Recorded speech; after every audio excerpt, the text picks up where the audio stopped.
Bonjour et bienvenue à tout le monde pour ce webinaire, un nouveau webinaire sur le domaine retail et data, deux sujets essentiels qui vont nous intéresser tout au long de cette heure qu'on va passer ensemble. L'objectif, mettez en rayon vos données évidemment, consolidées et fiabilisées, et on va en discuter avec des intervenants de choix, des intervenants de marque. Puisque on fera les présentations, on a le triangle gagnant, éditeur, client, intégrateur. L'occasion pour moi de démarrer tout de suite les présentations après ce petit teasing. Je te laisse Laurent te présenter en premier. Bonjour tout le monde, donc je suis Laurent de Ségère, je suis le DSI du groupe Guinot-Maricore. Vas-y William.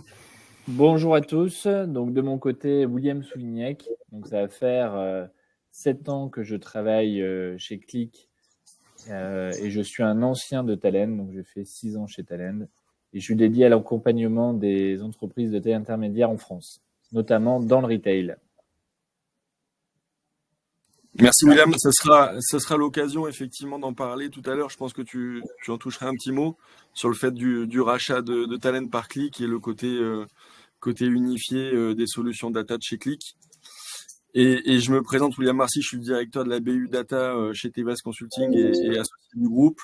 Et pareil, une bonne dizaine d'années d'expérience dans le monde de la data et de la BI, avec plusieurs casquettes et plusieurs domaines techniques qu'on adresse chez nos clients, notamment dans des contextes ERP, SAP et Microsoft, comme le veut le métier traditionnel de TVH.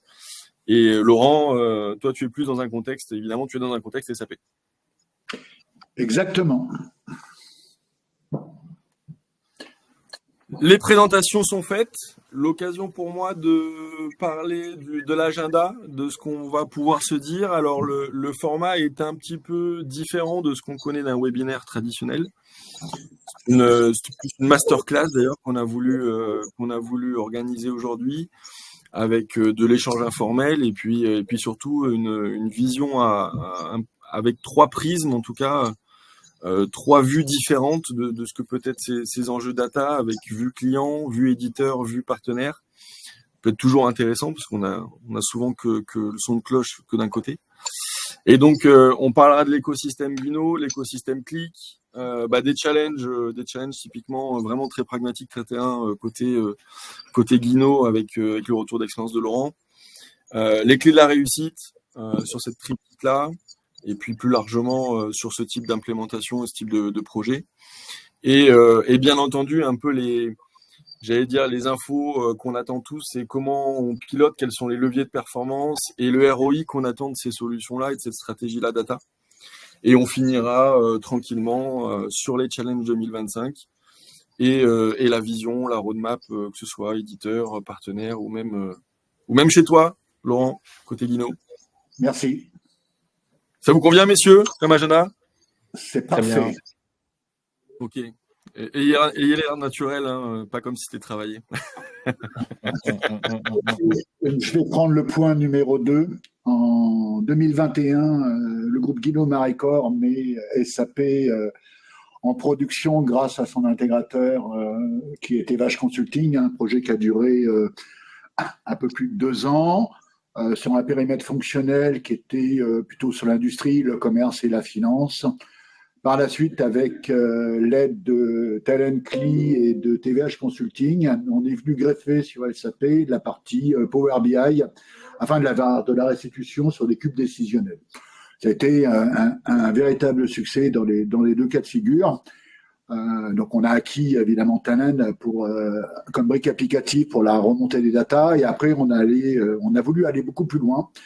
Et on s'est dit que dans le cas de notre métier, qui est franchiseur avec 400 clients franchisés en France et une 50aine à l'international, c'était de pouvoir effectivement remonter de la data de l'ensemble de nos clients. Tous nos clients sont équipés d'un logiciel de poste qu'on appelle un point de vente et un encaissement, qui est le même dans le cadre de la charte avec nos clients. On a constitué ce qu'on appelle une base de données unique et mutualisée pour la totalité de ces clients.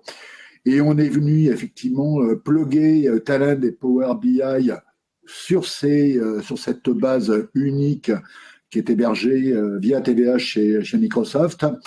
Et derrière, on a mis en place ce qu'on appelle des cubes décisionnels. On a mis en place des indicateurs, des KPI pour l'ensemble de notre réseau qui leur donnaient les points forts, les points faibles, le remontée de chiffre d'affaires, les baisses d'activité par niveau de cabine, par type de produit qui était revendu ou quoi que ce soit, de façon à pouvoir créer du trafic, de façon à pouvoir lancer des alertes, effectivement, sur de la data, et que les gérantes d'instituts puissent corriger ou apporter des axes d'amélioration. L'objectif, c'était effectivement de mettre le point et l'accent et de se focaliser pour trouver des axes d'amélioration et des leviers de croissance pour générer évidemment plus de trafic, plus de clientèle et donc plus de chiffres. Voilà un petit peu le contexte aujourd'hui sur l'écosystème, sur la partie retail. Sachant que tu disais, Laurent, il y a le RP SAP qui est au cœur, évidemment. C'est vrai qu'on a tendance à souvent dire le RP, c'est vraiment 90% de mes données. Mais toi, ce que tu disais, c'est qu'en plus, il y a du POS, il y a du point of sale, donc de la caisse. Donc, il y a des données qui remontent terrain, mais il y a aussi d'autres applicatifs. Je crois savoir, toi, tu utilises Talend avec une terminologie qui me plaît bien, d'ailleurs, qui nous plaît bien avec William, c'est le côté Up Data. Toi, tu le positionnes vraiment comme Up Data parce que tu as plus de 40 applicatifs, je crois, qui sont interconnectés. Alors, effectivement, on a aujourd'hui ce qu'on appelle l'ADN de l'entreprise autour de SAP, qui est greffé sur un squelette qui est vraiment Talend. Talend est vraiment le hub de l'entreprise. C'est vraiment la gouvernance de la totalité des données qui circulent au sein de Guillaume Maricor et de ses clients. Donc, comme tu l'as bien spécifié, on a plus de 40 applis. Et effectivement, on a mis en place ce hub qui permet effectivement de récupérer la totalité des datas, que ce soit sur la partie commerce France, commerce international, sur la partie donc finance, immobilisation et sur la partie industrie. Notre volonté, c'était d'aller vraiment plus loin et de mettre à disposition de nos clients franchises, effectivement, toutes ces informations nécessaires dans le pilotage. Donc, c'était effectivement centraliser les données et les fiabiliser. Donc, de piloter l'activité de manière unifiée et globalement remonter tous les indicateurs, comme je l'ai expliqué tout à l'heure. Et c'est grâce effectivement à ce trio Talend, SAP, intégrateur, qui a fait la vraie réussite. On a fait ce projet en un peu moins d'un an, William. On l'a mis en production en 2022 et aujourd'hui, globalement, on a 99% de nos clients instituts qui sont satisfaits d'avoir ces informations, ces indicateurs. Effectivement, ça on pourra en reparler. Ça fait partie d'ailleurs d'une des notions là sur le pilotage et le ROI là que tu voulais mettre en avant, mais cette notion de disponibilité, de fiabilité, elle est super importante dans la recherche d'une solution data aujourd'hui, dans la mise en place d'une stratégie data plus globale, et notamment dans le retail, parce que les données vont vite, les données bougent vite, les données ont besoin d'être restituées vite, et surtout elles ont besoin d'être fiables.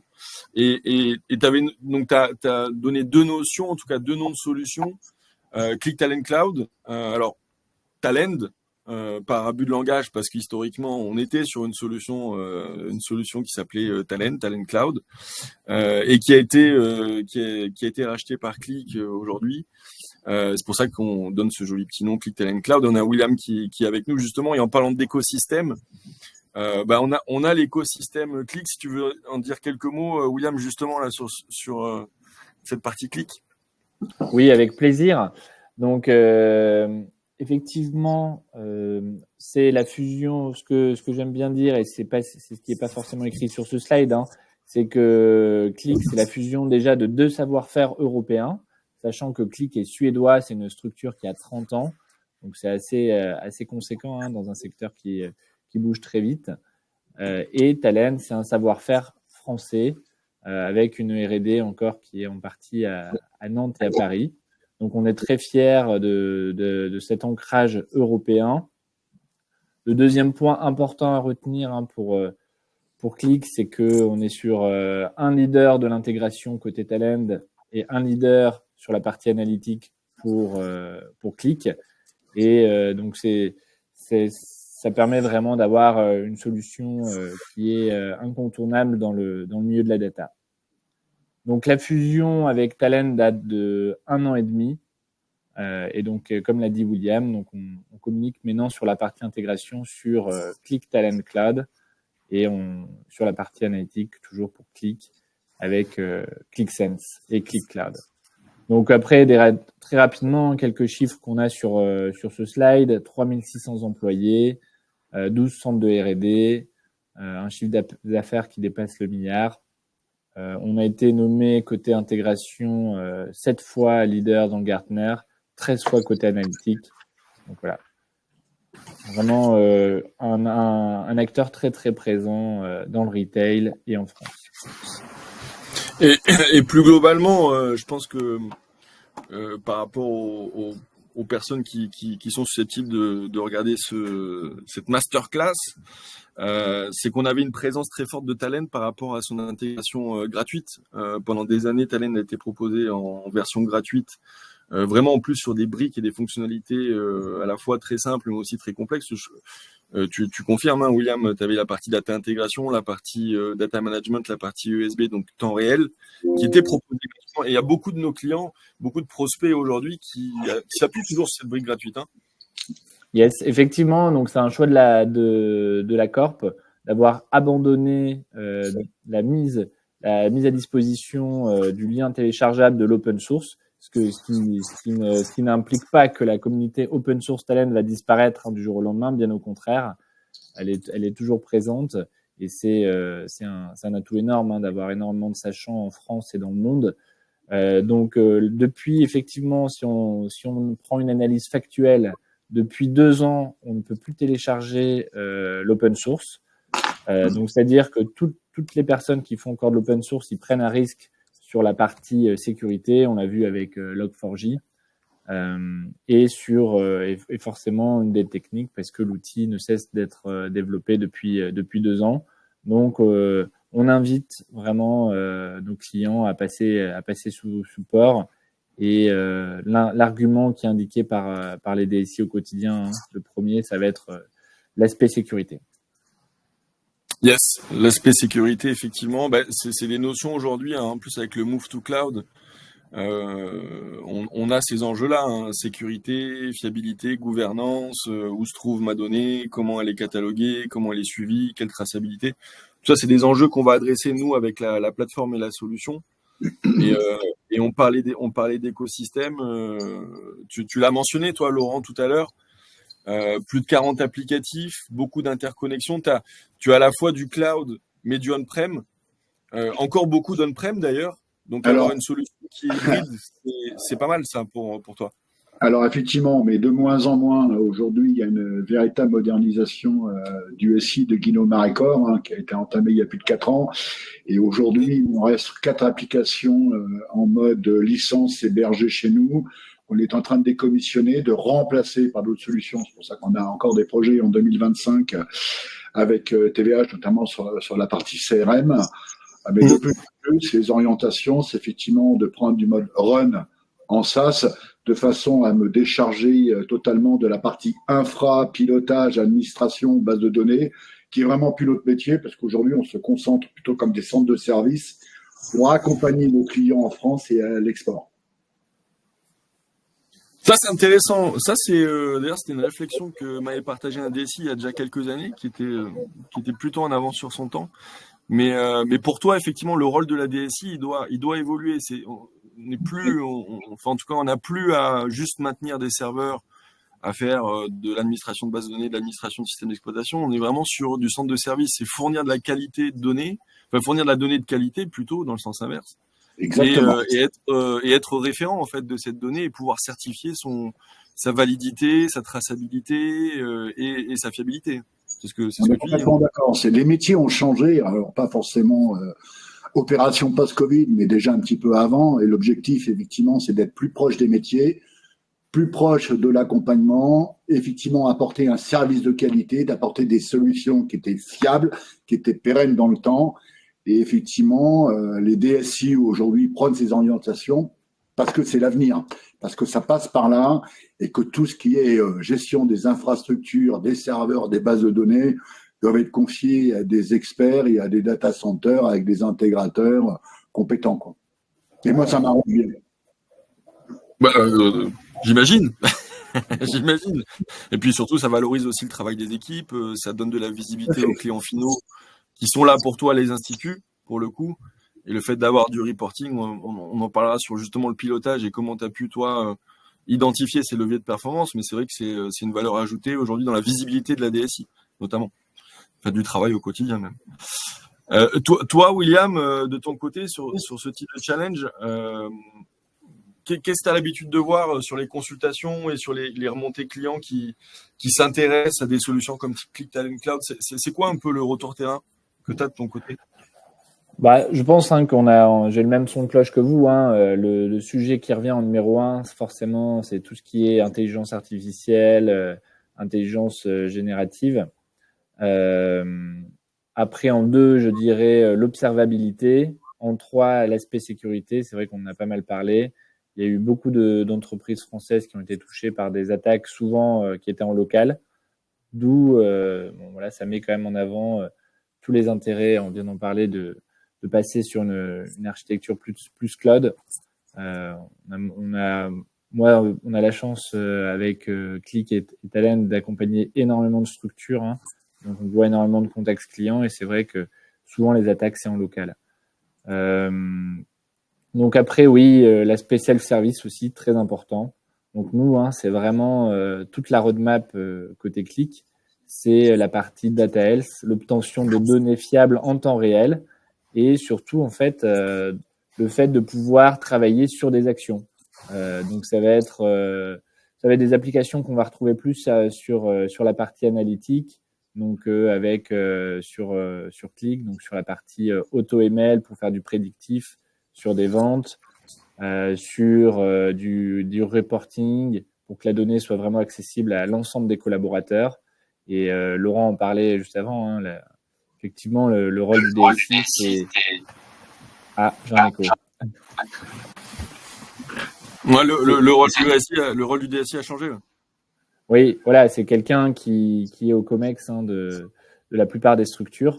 Et justement, il doit répondre à l'ensemble des services. Et la donnée, c'est vraiment, ça va être un point central pour l'entreprise. Il y a deux, moi je dirais, il y a deux sujets là que tu as mentionnés qui sont importants. Tu disais, il y a beaucoup de remontées clients sur l'IA, la partie IA, ML, et puis derrière l'observabilité, ce que tu disais.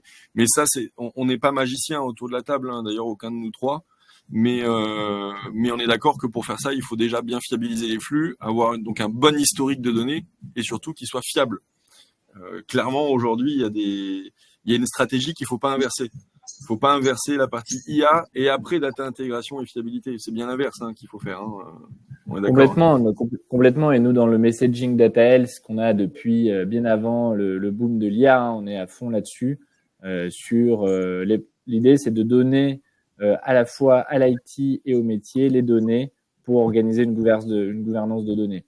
De travailler vraiment en amont, d'avoir vraiment des données qui sont fraîches, complètes, qui respectent les types sémantiques, les bases qu'on attend. Yes. Et est-ce que vous vouliez rajouter un mot, Laurent, tu voulais rajouter un mot sur ces challenges avant qu'on passe sur cette partie, peut-être même directement plonger dans la partie pilotage, ce que ça t'a permis de faire au final, de mettre en place tout ça? Alors effectivement, donc l'objectif quand on met en place des outils et avec de l'accompagnement du service, c'est pour effectivement atteindre des objectifs. Alors comme tout le monde le dit, et ce qui est vrai, il faut le rappeler, c'est que la réussite d'un projet, ça passe avant tout par un client qui globalement, enfin je vais prendre l'exemple de Guino, qui va se mettre en ordre de marche avec des gens qui ont globalement l'objectif qui est le même, avec des process identifiés à tous les étages. C'est un bon intégrateur, ça veut dire qu'en fait aujourd'hui, moi avec TVH, j'ai des consultants métiers qui maîtrisent les solutions, qui maîtrisent les outils, qui connaissent la maison Guino. Et un bon éditeur, en fait aujourd'hui, c'est SAP qui nous a accompagnés dans le déploiement de l'ERP. Et Talend, au travers de son intégrateur, qui a su nous proposer des solutions pour collecter, redistribuer, formater de la donnée à tous les niveaux de l'entreprise. Donc effectivement, c'est un partenariat qui s'inscrit dans la durée. Et en fait, c'est ça la réussite. C'est globalement, c'est le meilleur outil, le meilleur intégrateur avec les bonnes équipes côté client. Après, piloter des leviers de performance grâce à la remontée d'informations. Alors nous, les remontées, globalement, elles sont quotidiennes. C'est-à-dire que tous les jours, on remonte de la data de nos instituts de beauté pour analyse, pour effectivement créer des tableaux de bord autour de Power BI, de leur restituer avec des préconisations, de l'accompagnement. À partir de l'année prochaine, on est en train de créer une société effectivement dédiée au coaching et l'accompagnement pour démontrer à certains de nos clients que globalement, ils ont des leviers de croissance, d'amélioration et d'optimisation sur certaines activités au sein de leur institut.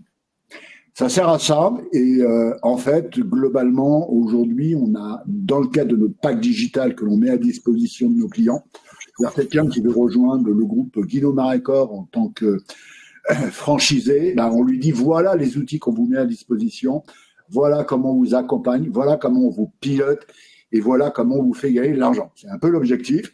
Ça marche plutôt pas mal.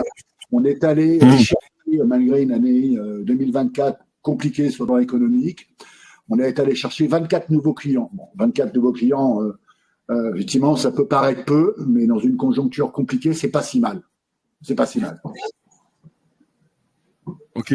Et dans ton, moi, si je reviens sur les clés de la réussite, là, tu disais, t'évoquais le partenariat. Tout à l'heure, tu l'as dit, William, Talend, 25 ans d'existence, Click, 30 ans d'existence, donc il y a de la longévité, il y a de la durée, il y a de la confiance aussi. Toi, Laurent, quand tu as mis en place le RP SAP, qui est donc la fameuse ADN de Guino, hein, qui est quand même un peu le cœur du système d'information, malgré tout, pour toi, c'était logique de lancer de prendre une solution data, de lancer cette stratégie data aussi en même temps? C'est quelque chose qui s'est inscrit dans la durée. Donc, on avait établi une roadmap. Hein. C'est que pendant le projet SAP, on s'est dit voilà, on a fait un changement radical au niveau de l'outil de gestion de l'entreprise, mais tout ça va nous servir à quoi et jusqu'où on veut aller. Tout ça, ça s'est vraiment inscrit dans une roadmap avec une ligne de conduite que l'on a fait jusqu'à fin 2023. Bon, je dis pas qu'en 2024, je fais rien. Hein. Évidemment, évidemment. Et toi, William, par rapport aux clients, enfin aux prospects en tout cas, est-ce que tu vois passer, toi, dans tes échanges, c'est vrai que les clients, ils sont à la fois demandeurs de la solution, même si aujourd'hui, on est quasiment certain que la solution prenne 100% des cas d'usage, mais est-ce qu'il n'y a pas cette double recherche et même est-ce qu'ils te demandent d'ailleurs des recommandations d'un bon intégrateur dans leur métier, dans ce qu'ils veulent faire? Effectivement, hein, je pense que c'est la clé. Hein. On sait que l'informatique, c'est pas de la magie, même si on a tendance à attendre beaucoup de l'IA, hein, mais ça reste la bonne utilisation de la solution qui va faire la différence. Et nous, en tout cas, le go-to-market sur une partie du marché français, c'est de travailler exclusivement avec des intégrateurs. Et c'est un levier qui est extrêmement pertinent. On le voit dans les projets, on le voit pour la réussite des projets, parce que souvent les intégrateurs ont une très très bonne connaissance de ce qui se passe dans les entreprises et vont pouvoir en fait travailler rapidement et déployer rapidement avec des ROI à la clé. Donc effectivement, ça paraît clé. Et chez Talend, étant donné que la solution est française, Click, c'est pareil. On a la chance d'avoir un réseau de partenaires dont TVH, qui est énorme et c'est vraiment un point central. Donc on a des personnes dédiées, hein, côté éditeur. En France, on a 3 personnes qui sont dédiées justement rien qu'à l'animation de ce réseau d'intégrateurs. Et parce que c'est un point qui est très important. Et en plus de ça, on a toute une équipe qui est dédiée pour la certification des équipes. Et c'est quelque chose qu'on regarde de près. Et c'est pour les entreprises, d'avoir accès à des sachants qui sont certifiés, c'est vraiment une preuve pour la réussite future du projet. Et je rebondis là sur ce que tu disais, Laurent, là, sur le pilotage et le levier de performance. C'est quand même super intéressant parce que là, on arrive vraiment au cœur de ce qui nous anime, hein, du pourquoi prendre une solution data, pourquoi monter ce type de stratégie. Tu le disais, aujourd'hui, on a des chiffres quotidiens, donc on a vraiment un pilotage quotidien très fin qui nous permet d'avoir déjà de la visu de ce qui se passe sur le terrain. Donc vraiment une vision très pragmatique des performances au quotidien sur les franchisés, mais on donne de la visibilité. On peut mettre en place de la collaboration. Tu l'as dit, ça débouche d'ailleurs sur des process, sur quasiment la création. Tu l'as même mentionné, d'une nouvelle société, vraiment d'un aspect coaching. C'est de la mise en avant. C'est une proposition de valeur que tu mets en avant aussi dans le fait de récupérer des nouveaux clients, ce qui est différenciant par rapport finalement, ce qui est différenciant par rapport à la concurrence, hein, aussi. Exactement. L'objectif, c'est toujours d'avoir un pas d'avance par rapport à nos confrères, hein, qui font le même métier que vous. Nous, on est quand même très spécialisés, effectivement, dans le monde de la franchise et du soin, avec des docteurs en beauté, effectivement, en institut. Alors, on fabrique des produits de beauté, des produits cosmétiques, mais tout le monde sait en faire. Guino n'est pas le premier à fabriquer des produits de beauté, mais c'est la façon on va utiliser nos produits de beauté en institut qui va marquer la différence. Et en fait, derrière, c'est que comment un client qui aujourd'hui est un institut, on va dire, plutôt dépositaire, qui va être multimarque, hein, je ne sais pas citer le nom, comment il va rejoindre le réseau, pourquoi il va rejoindre le réseau, et qu'est-ce que nos outils lui apportent qui va lui garantir effectivement que son business sera une véritable garantie de résultat, quoi. Et on en parlait la dernière fois, mais ça peut être intéressant parce que, mine de rien, quand on parle de ROI, parce que là, on rentre dans la partie ROI, le retour sur investissement, quand on dit oui, améliorer les process, oui, accélérateur de croissance, oui, gain de productivité, ok, ça c'est du slide, mais dans la vraie vie, tu l'as dit, améliorer les process, c'est monter une société pour faire du coaching et donc s'appuyer sur les datas fiabilisées pour les franchisés. Et accélérateur de croissance, tu me faisais part d'un cas d'usage, en tout cas d'une situation que tu as pu d'ailleurs récemment prendre en charge, sur comment identifier par exemple un institut, sur des parts en tout cas d'un institut où il fallait mettre le paquet, d'autres où il fallait mettre un petit peu moins. Tu peux peut-être nous refaire un petit peu le topo là-dessus? Alors, effectivement, donc l'objectif, c'est pas de pénaliser et de faire des reproches à nos clients, c'est de leur démontrer et de les accompagner sur des cas d'usage quotidiens. Par exemple, aujourd'hui, on est capable de leur dire combien de visites ils ont par jour, le type de soin par type de cabine et le taux et le temps d'occupation. Alors, je vais vous donner un exemple. Aujourd'hui, il y a 3 types de soins. Il y a ce qu'on appelle le soin visage, il y a le soin corps, et on fait de l'onglerie et de l'épilation. Quand on fait de l'onglerie et de l'épilation, on travaille à 30 € de l'heure. Globalement, 30 € de l'heure, entre le moment où vous préparez, le moment où vous nettoyez ou quoi que ce soit, l'institut ne gagne pas d'argent. Donc, par contre, quand on va sur du soin corps, on est plutôt sur du 90, 100 € de l'heure. Quand on fait des soins visage en fonction de la nature du soin, on peut monter à 140, 150. Avec les outils qu'on a mis en place Power BI grâce à Talent, on est capable de remonter à l'institut. Voilà, vous avez vu 5 clients. La répartition du chiffre d'affaires par nature de soin, elle est la suivante. Comme on a effectivement tous les données salariés effectivement sur les salaires, les charges patronales associées, on est capable de mesurer la rentabilité par nature de soin. C'est-à-dire qu'on leur donne des indicateurs, on leur dit voilà, là vous êtes dans le vert, globalement vous avez fait 3 soins dans la matinée à 140, vous avez fait 2 soins à 30 balles, excusez-moi l'expression, globalement c'est pas rentable, parce que le salaire d'une esthéticienne, qu'elle fasse de l'onglerie ou qu'elle fasse du visage, ça reste le même salaire et les charges de l'entreprise restent la même. Donc on met vraiment l'accent effectivement par rapport à ça.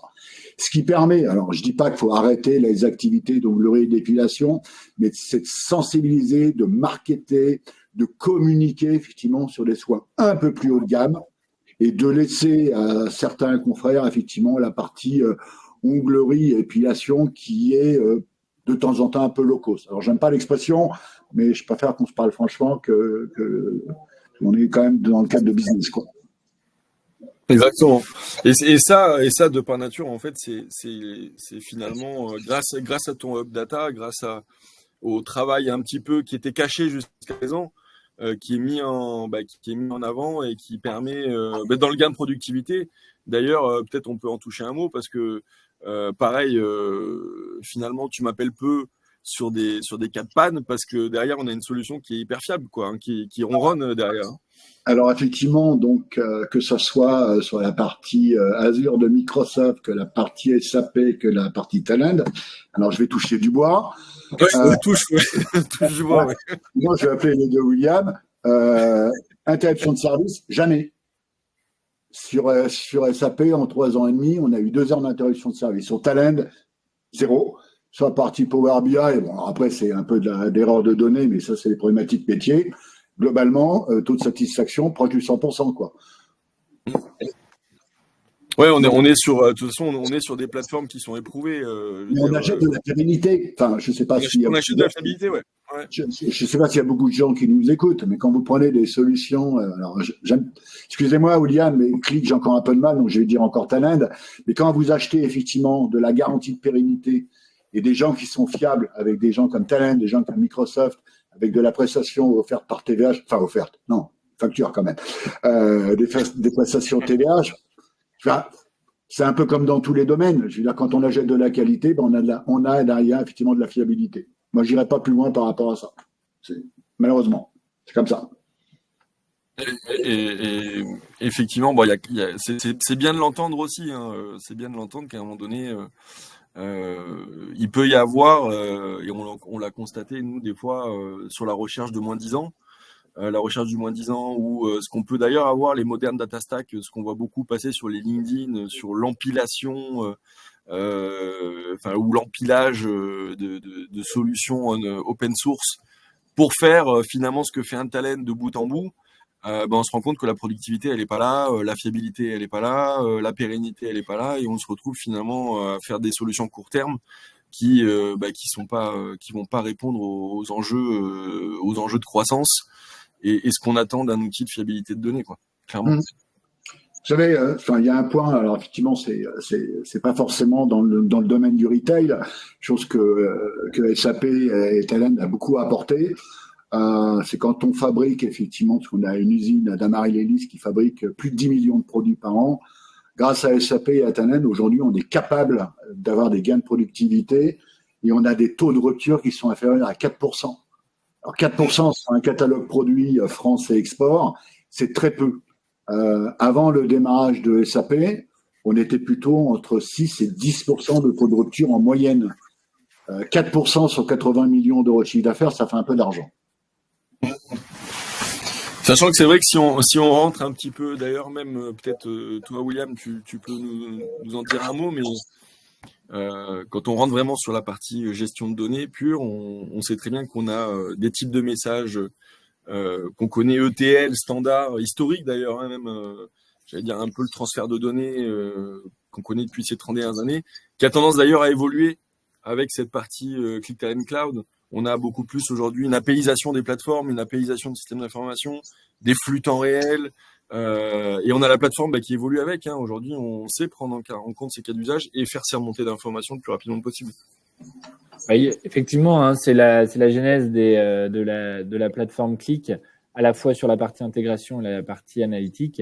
Sur la partie intégration, quel que soit le format des données, quelle que soit la localisation des données, que ce soit de l'on-prem ou du cloud, quelle que soit la vélocité, que ce soit du temps réel ou du batch, et quel que soit le volume de données, on sait gérer avec la partie intégration. On sait aussi faire, on a aussi un CDC qui est lié à un rachat d'Atunity, qui était une société qui était très cotée, qui s'appelle aussi Replicate, qui est intégré à notre fabrique. Donc vraiment, on a les meilleurs outils d'intégration et sur une plateforme unifiée avec une seule console d'administration. Donc le gros avantage pour une structure comme Guino, c'est que vous n'avez pas besoin de prendre un data loader qui va pas faire transfo, qui va aller attaquer que des sources cloud. Vous n'avez pas besoin de prendre un ESB pour faire les remontées e-commerce. s'il y a du e-commerce. Vous n'avez pas besoin de prendre une solution de data quality, pas besoin de prendre un CDC. Voilà. Donc en fait, pour un DSI, le TCO, il est beaucoup plus faible. Et sachant qu'un développeur talent, il faut 2-3 jours de formation en plus pour faire. S'il sait faire du batch, il sait rapidement faire un flux en temps réel. Et je pense que Laurent et William, vous pouvez valider ça, quoi. On est d'accord. Yes. Et pendant que justement, pendant que tu as la parole, tu avais un ROI d'ailleurs dont tu m'avais parlé, là que j'ai intégré à la présentation. Tu voulais parler de SFA? Yes. Donc c'est un client qu'on avait équipé l'année dernière, donc un industriel assez connu, un industriel français leader sur ils ont une marque qui est assez connue aussi qui s'appelle Kinedo. En fait, là, c'est un peu spécial parce que souvent, tu le vois, William, on rentre sur les projets quand il y a un changement de brique chez le client, un changement le framework e-commerce, un changement de RP. Donc là, il faut refaire tous les flux et souvent, c'est propice à se poser les bonnes questions. Souvent, d'ailleurs, ce qu'on voit dans les appels d'offres, c'est qu'au début, oui, j'ai une urgence, j'ai 2 flux à faire. Et puis en fait, quand le DSI creuse avec l'ensemble des métiers et l'ensemble de ses équipes, il se rend compte que les besoins d'intégration sont importants et que c'est l'occasion, qui dit changement de RP, on se dit ok, je vais dédoublonner ma base produit, je vais dédoublonner ma base client. Donc ça permet vraiment de bien faire les choses et c'est vraiment de toute façon, tu le sais, William, on a équipé énormément de structures ces dernières années. Alors que les solutions ETL existent depuis 20-30 ans, hein, mais c'est vrai que notamment peut-être aussi sur les ETI, il y a vraiment les enjeux data sont vraiment pris en compte. Donc là, pour SFA, c'est un peu différent. Ça n'a pas été un changement de brique. On a remplacé un acteur qui les équipait auparavant et qui facturait en fait plus au compute. Donc il n'y avait pas de prédictibilité. Donc avec le modèle au build à l'utilisateur, hein, côté talent, on est rentré dans cette structure. Donc eux, le ROI, il a été simple, hein. Il y avait un projet aussi Customer et Product 360. Donc ça, ils ont fait beaucoup de croissance externe. Ils ont pu bénéficier d'un CRM unique avec Dynamics. Et en fait, on a aussi beaucoup travaillé sur un gros enjeu des prochaines années. C'est tout ce qui est, peut-être que Laurent voudra dire un mot, c'est tout ce qui est facture dématérialisée, qui serait une obligation dans peu de temps. Et là, côté talent, on a un outil qui est Data Mapper, sur lequel on gère très très bien les formats EDI. Et voilà, là pour SFA, ça a été aussi un moyen pour tout ce qui est paiement CEPA et facturation. Ça a été un gros plus pour eux. Alors effectivement, donc nous désolé William, mais je suis pas fidèle à 100% à TVH ni à Tanad. T'as le droit. Donc, on apprend des choses ce matin. Ah ouais, même si je me fais engueuler par le PDG de TVH dans la foulée. Non, nous on a choisi un autre outil qui s'appelle Use et on a fait la mise en production de cet outil de démat partie fournisseur le 6 novembre. Donc c'est très récent. C'est très récent. Ok, mais alors c'est juste pour processer de l'edifact? Non, pour toute la chaîne, de la commande jusqu'au règlement. Mais c'est des outils, c'est assez rigolo parce que même moi, là pour le coup, sur la partie intégration par rapport aux clients qu'on accompagne, finalement, sur du contexte retail, des use, on en voit. Moi, j'ai pas mal de clients qui l'utilisent. Dynamics CRM, pareil, Salesforce, Shopify. On est sur des systèmes d'information qui sont à la fois hybrides, mais qui sont aussi très, très proches les uns des autres, mais avec des usages différents. Donc, nous, on s'amuse à connecter tout ça. Donc, c'est. Oui, c'est ça. C'est ça l'objectif. C'est assez sympa dans le contexte projet d'aller chercher tout ça et de faire en sorte que tout fonctionne bien et qu'on puisse créer ce fameux hub derrière qui puisse nous permettre d'aller chercher des nouveaux cas d'usage. Parce que là on va arriver, on arrive un petit peu au terme là du contenu même de la partie pilotage, ROI, on l'a vu, des exemples concrets, ce que peut amener une stratégie data, une vraie solution data de bout en bout. J'ai gardé quand même un petit temps d'échange sur cette partie vision. C'est quand même intéressant parce qu'une fois qu'on a ce socle-là, et on l'a dit tout à l'heure, hein, on parle beaucoup d'IA aujourd'hui. L'IA, machine learning, LLM, toutes ces choses-là. Mais il ne faut pas oublier que pour faire de l'IA, il nous faut de la donnée qui est propre et en grand nombre, en grande quantité.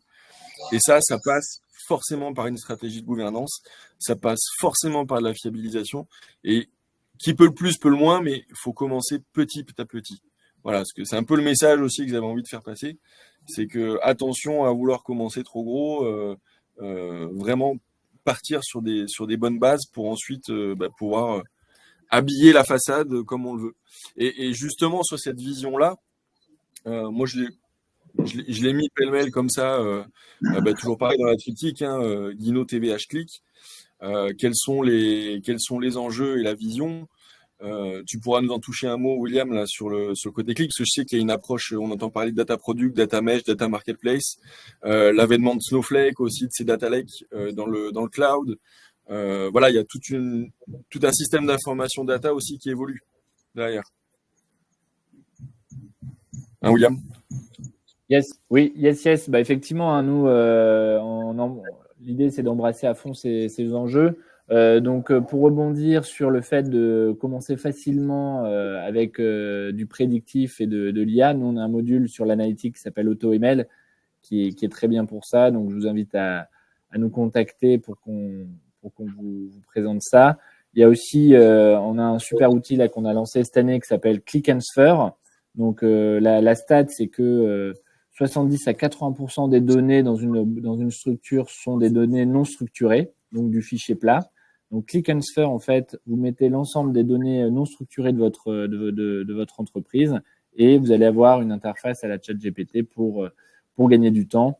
Donc, ça aussi, c'est quelque chose de nouveau et sur lequel il y a des gros enjeux dans n'importe quelle structure, étant donné le temps qu'on passe sur les SharePoint, les arborescences Windows à trouver le contrat d'il y a 3 ans ou la bonne info.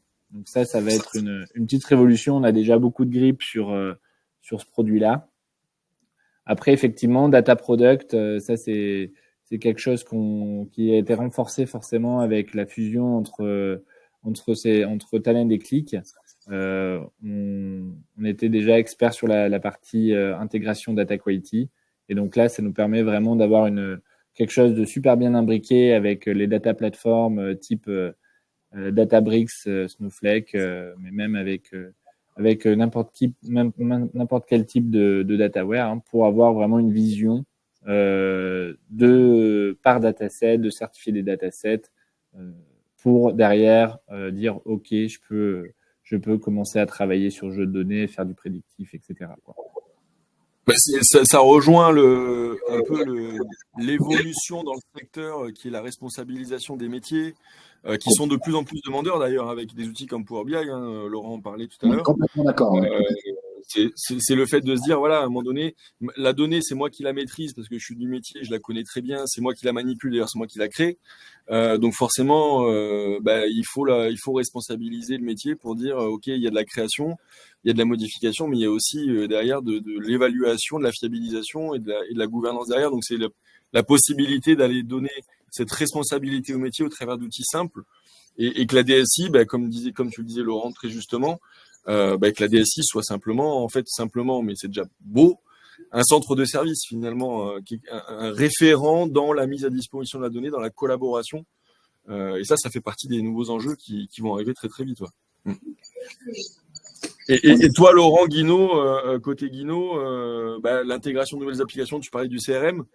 Alors effectivement, le pilotage, tout un tas de sujets. Alors, on a un projet 2025, effectivement, c'est de se doter d'un CRM digne de ce nom. Hein. C'est pour ça il y a des rendez-vous avec TVH qui arrivent là sur décembre, parce que c'est la suite logique. Alors, pourquoi je mets l'accent sur TVH?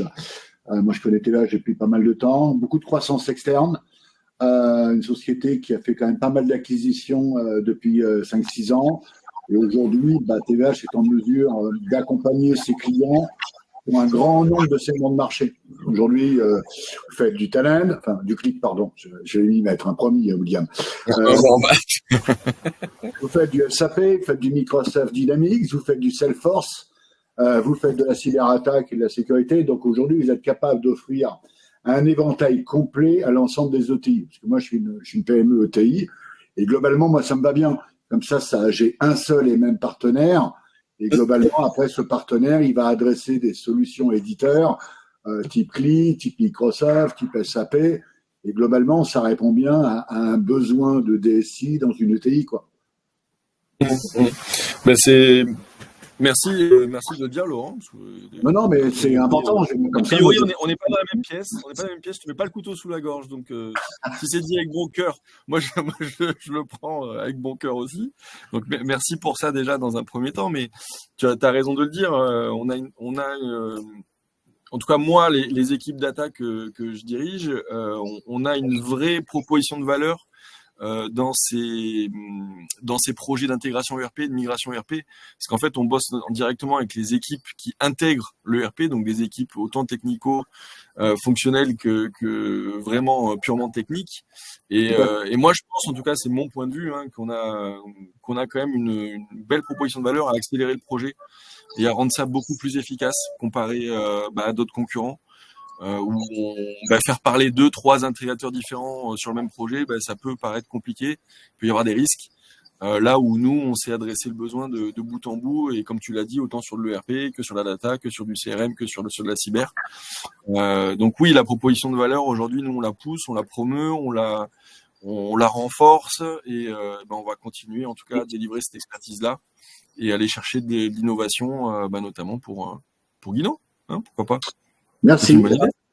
Il y a quelqu'un qui est en train de taper un message qui va arriver dans quelques secondes. Charlène, a priori. Donc, on va peut-être laisser parler les gens qui ont été invités, puisque c'est un peu l'objectif aussi. S'ils ont des questions, c'est peut-être le moment, parce qu'il nous reste à peu près 10-12 minutes. Sans vous couper la parole, hein, messieurs. Hein. Non, le but, c'est de laisser le... Quel outil recommanderiez-vous pour obtenir une vue 360 clients dans un environnement omnicanal? Qui veut répondre à ça? C'est quand même assez large. Alors justement, clic. Oui, clic. Alors, ça dépend en fait. Vous allez me dire, c'est une réponse de Normand que je vais vous faire, Charlène. Quel outil recommandez-vous pour obtenir un vue 360 clients dans un environnement omnicanal? Alors, si effectivement on parle d'un outil pour aller effectivement chercher, fiabiliser, fidéliser une clientèle, honnêtement, là on s'oriente sur du CRM. Et en termes de CRM, aujourd'hui, vous avez un leader incontournable qui s'appelle Salesforce.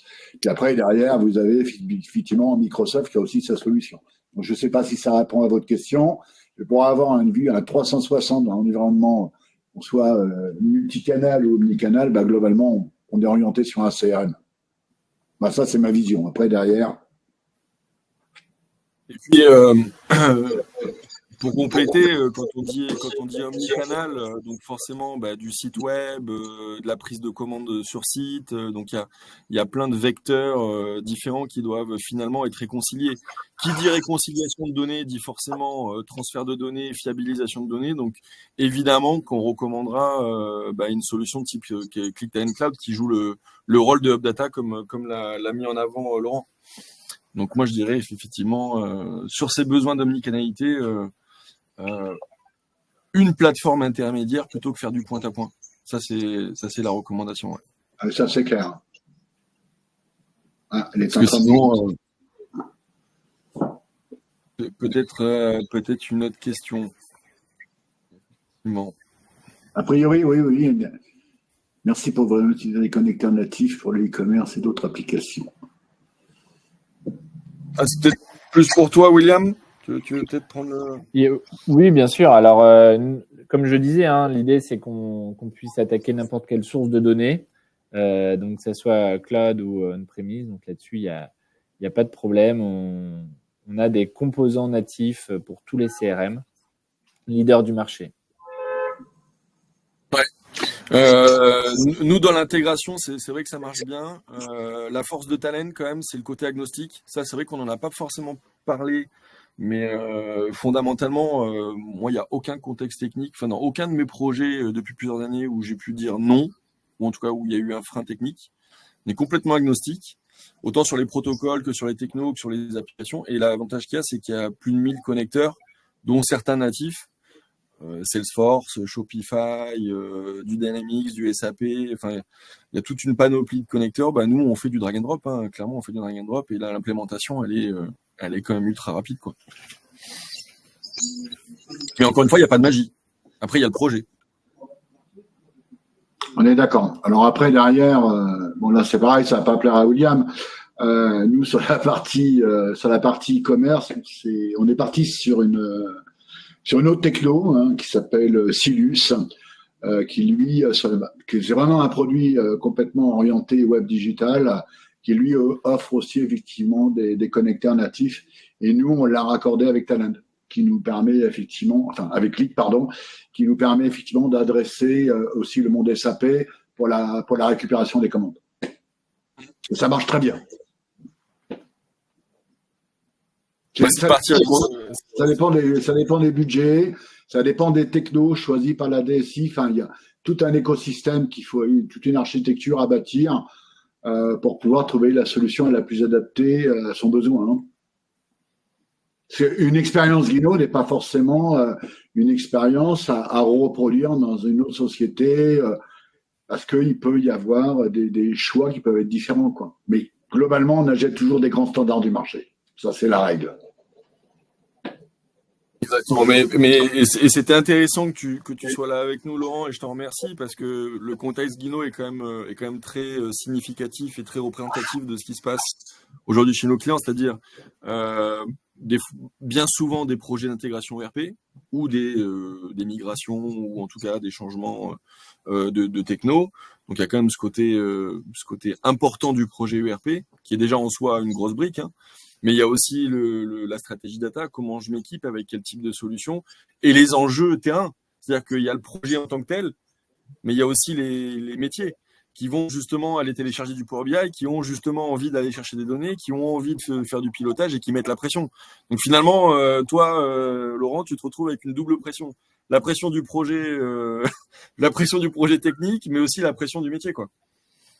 Oui, j'avoue. Et donc, bon, on essaye d'être facilitateur et accélérateur et on a l'avantage de s'appuyer sur des solutions type Click qui sont quand même ultra performantes et qui nous facilitent la tâche. Ce sera le mot de la fin. Voilà. Pas d'autres questions de mon côté. Il me reste à vous remercier, messieurs, et puis surtout de remercier l'audience et tous ceux qui ont participé et qui participeront à ce visionnage-là de cette masterclass qui a été à ma foi très riche et très intéressante. Donc merci William côté Click. Merci à toi pour l'invitation. On a de belles choses à faire. Ouais, on a. Merci. On a de belles opportunités. Merci à toi Laurent surtout de t'être rendu à votre service. Pas de problème. Il y a beaucoup de choses à faire, mais normalement, tu es bien équipé pour faire face à ces enjeux-là. Donc, merci encore, Laurent, de ta participation. Mais je vous en prie, je vous dis à très bientôt.